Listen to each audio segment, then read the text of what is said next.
Olá! Bom, estamos de volta. Hoje vamos meditar ainda sobre João capítulo 1, hoje o versículo de número 6, que diz assim: Houve um homem enviado por Deus, cujo nome era João. Bom, então quando nós lemos esse texto, à primeira vista, ou no primeiro momento, parece que de repente apareceu um homem chamado João. Mas veja bem, não é isso que o contexto bíblico nos mostra. Deus é um ser que trabalha com planejamento, você sabia disso? Bom, quando nós olhamos o último livro do Antigo Testamento, que é o livro de Malaquias, nós verificamos que ele é encerrado com uma promessa de que antes do Senhor Jesus viria um mensageiro de Deus que prepararia os caminhos do Senhor. Está lá em Malaquias 3, pelo menos o versículo 1, ele diz assim, Vejam, eu enviarei o meu mensageiro que preparará o caminho diante de mim.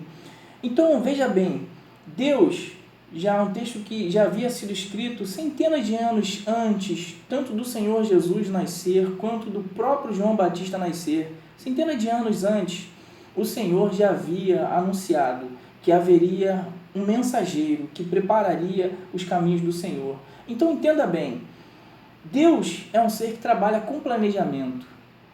Quando Jesus ele aparece ali curando, Jesus quando ele aparece ali realizando aquela série de milagres, e Jesus ele vai para a cruz, e Jesus ressuscita, entenda bem, nada daquilo foi algo ao acaso, tudo aquilo já havia sido feito um planejamento da parte de Deus, desde os tempos mais antigos, ou seja, desde a antiguidade Deus já havia planejado. Por isso, quando nós pegamos o Antigo Testamento e analisamos, nós verificamos tantas profecias falando sobre o Senhor Jesus. Nós verificamos profecias falando sobre João Batista, porque Deus é um ser que trabalha com planejamento. Então, quando nós olhamos, houve um homem enviado por Deus, cujo nome era João. Já havia um planejamento da parte de Deus. E nós?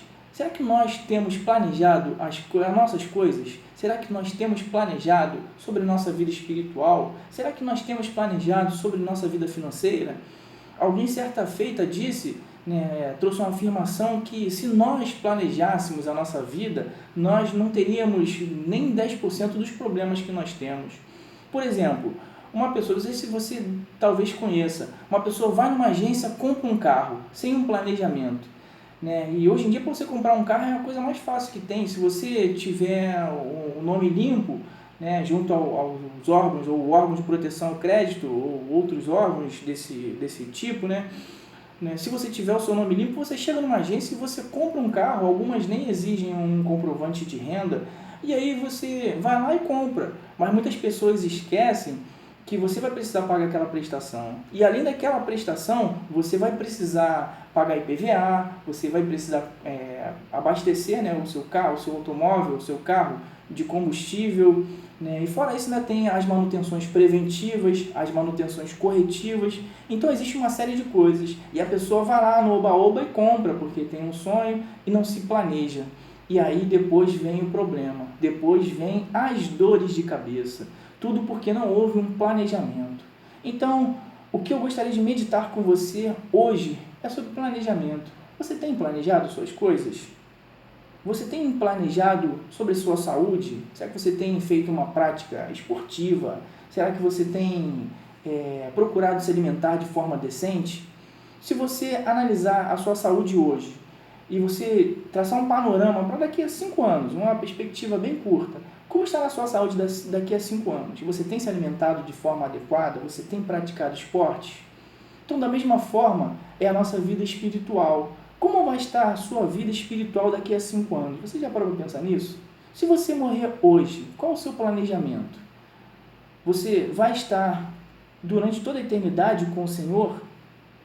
Você já parou para pensar nisso? Então, em tudo na vida, nós precisamos ter um planejamento. Como você tem se planejado? Talvez você seja uma pessoa que vai casar. Você tem se planejado para casar? Talvez você queira fazer a sua faculdade. Você tem se planejado para tal? Mas mais importante que tudo isso é a nossa vida espiritual. Então, trace um planejamento para a sua vida espiritual. Como a sua vida espiritual estará daqui a alguns anos? Como a sua vida espiritual estará daqui a alguns meses? Você tem lido a palavra do Senhor? Você tem orado a Deus? Você tem jejuado? Como tem sido a sua vida? Então, é necessário que haja um planejamento. Deus é um ser que trabalha com planejamento. Por isso que o texto nos mostra: houve um homem enviado de Deus, cujo nome era João. Centenas de anos antes, o texto de Malaquias já mostrava que Deus enviaria um mensageiro que prepararia o caminho do Senhor. Então, se programe, planeje a sua vida, tá bom? Tanto a sua vida biológica quanto a sua vida espiritual. Planeje, que Deus com certeza vai te abençoar. Que Deus continue te abençoando em nome do Senhor Jesus. Amém.